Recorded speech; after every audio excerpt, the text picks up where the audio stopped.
Alan. Well, we just came straight from the field, and right now it looks like there's a lot of frost still coming up.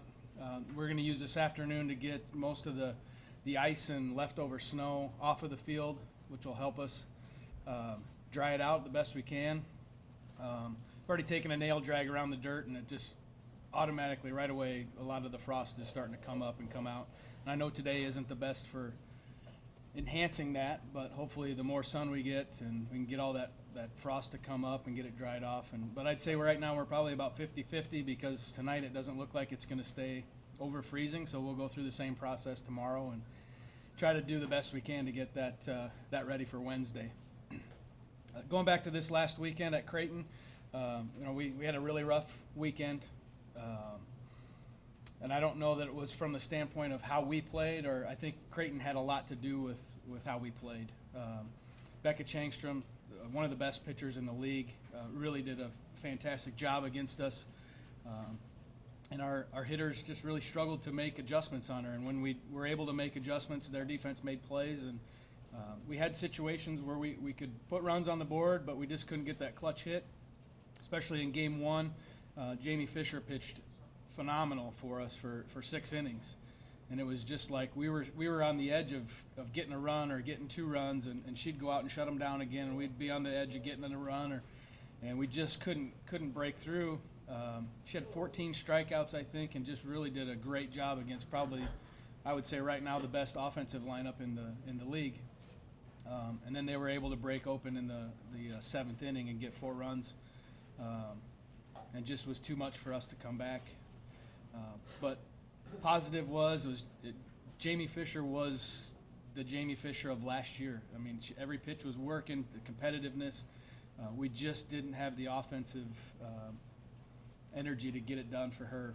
We played great defense, made a lot of great plays defensively, and I felt like we ran the bases better than we have all year as well. So we were in positions, we just couldn't get a clutch hit, and that's just one of those things where you just got to keep trying to get better every day, and when one happens, it'll come in bunches. So game 2, pitching was kind of the tail of the tape there. We didn't give us a great start. We gave them 7 runs in the first inning, and they only had 2 hits. So it was really tough to play defense against that. And then as we've been doing offensively, to put us in a 7-0 hold just was something that's really tough for our team to overcome. But the positive there is in the past games that we've been down that early and that much, they've kind of rolled over and let the other team kind of coast through the rest of the game.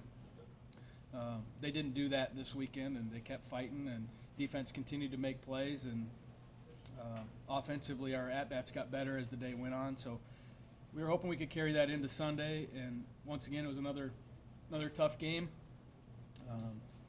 But as this group is going through all these struggles, and it's only going to make us better and stronger.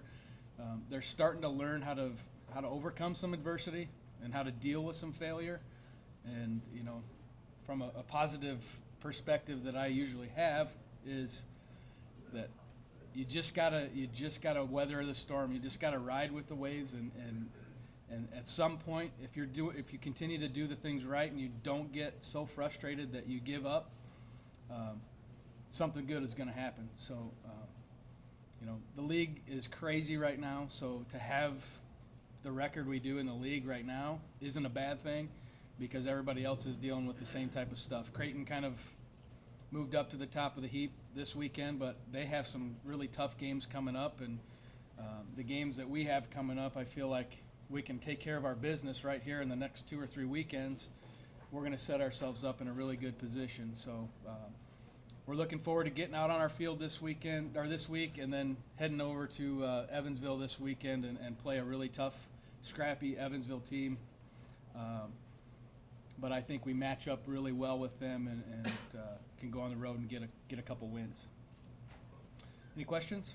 If you're not able to play Iowa State this week at home, is this one of those games you move to Ames, or just postpone it, try and get back here later? I think we'll just postpone it at this point if that's what it comes to.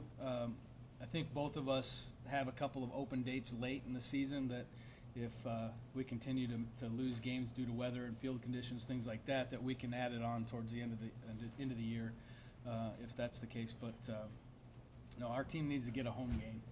We need to get off the road, get a home game, and we're going to do everything in our power to get it ready for Wednesday. But if we don't, we're going to be ready for Evansville on Saturday and Sunday. What's the scouting report on the Cyclones?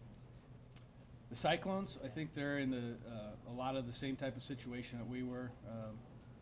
I haven't done a whole lot of research on them yet. I'm trying to focus on us right now.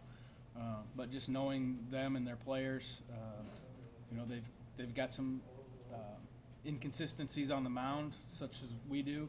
And offensively, they're a threat 1 through 9, just like we are. But I just don't think they're getting the clutch hits like they would like to as well, and that it takes to win games. I know that they scored 5 runs off one of the best pitchers in the country down in Baylor, but weren't able to hold the lead. And so they're a lot like us. Iowa State is a lot of the same type of players, and just looking for that clutch hit, that big win to get them on a roll. Are you hanging in there with the pitcher by committee philosophy on Game 2 of your conference series, or have you gone away from that? Well, we went away from it for a week just because we, down at Southern Illinois, we knew we were only going to play 2 games. So, Jamie was the only one that hit the circle that weekend. Gave all those other kids a week off. This weekend we kind of rolled the dice and had to make some changes, but there really isn't anything that we've seen or gotten from that group that shows us who's going to jump up and be that consistent kid for us. And we're not saying consistent as in, the type of performances that Jamie Fisher goes out there and throws. Just knowing what we're going to get. We don't know if we're going to get 2 or 3 quality innings, or we're going to go out there and get 1 blow-up 6-7 run inning and then put ourselves in a hole. So we're still trying to battle through that. I know Jamie wants to go out there every day. Our players want Jamie to go out there every day. But I'm not looking for a Band-Aid at this point. I'm looking for – it's important at the end of the year, and we roll Jamie out there all day, every day. She's going to get us to the point we need to, but when we get there, we might not have her. So we got to be really smart about it. And, these young kids still need to battle through that. I mean, that's one of those things where – just like I said before, if they keep battling through this and they have the right approach and they have the right mindset and they are as competitive as we think they are, then they're only going to get better. And that's what we keep working with them and keep trying and keep trying new things and keep sticking to the outwork and outcompete our opponents and not worry about the results. And so we're going to keep throwing them out there and keep working with them to get better every day. You've been fairly happy with your offense. You've got 6 players right now that's batting between 250 and 300. I would say I'm very disappointed in our offense. Quite honestly, I know that they're more talented than their production shows, and I'm not talking about batting average. I'm talking more about getting on base and being a tough out when they make outs. I always talk about 2 things. When they're struggling, they look at me like, Coach, tell me an answer. I always ask them 2 questions. Are you swinging at the right pitches, and are you on time? And the answer to both of those is usually no right now. So we're making it easy on the other team because we're not swinging at good pitches.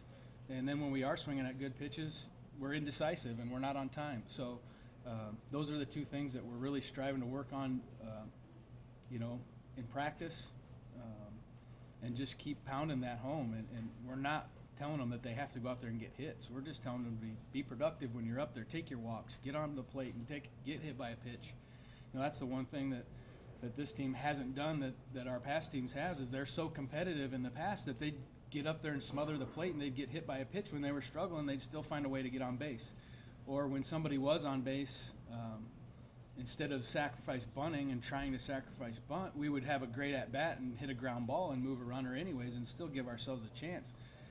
But right now when we get in those positions, it's swing at a pitch over your head, swing at a pitch in the dirt, and the next thing you know, you're strike out, and now we've got the runner at first still, and we're not doing anything with it. So part of it's them pressing on themselves. I know it's not coming from us telling them they have to do this, have to do that.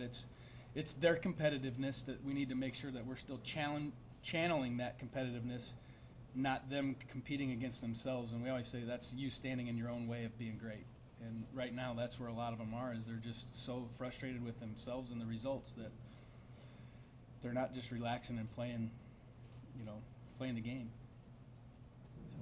Other than those first home games in the Uni Dome, you're approaching playing about, if you don't play Wednesday at home, you go to Evansville, you're looking at 30 straight road games for this team. How much is that wearing on this team?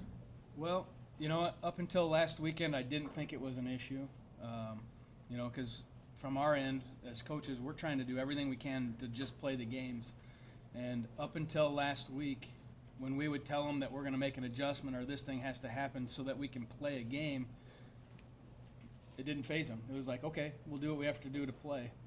Last weekend, when we announced that we needed to change the site to Creighton just to be able to play, you could see it a little bit in their face and how they approached practice and how they approached the travel. It was just different, and it showed up on the field. So that's why we need to get out on our home field. Today will be great. Even just to do work out there, I think will give us a little bit of an energy boost, and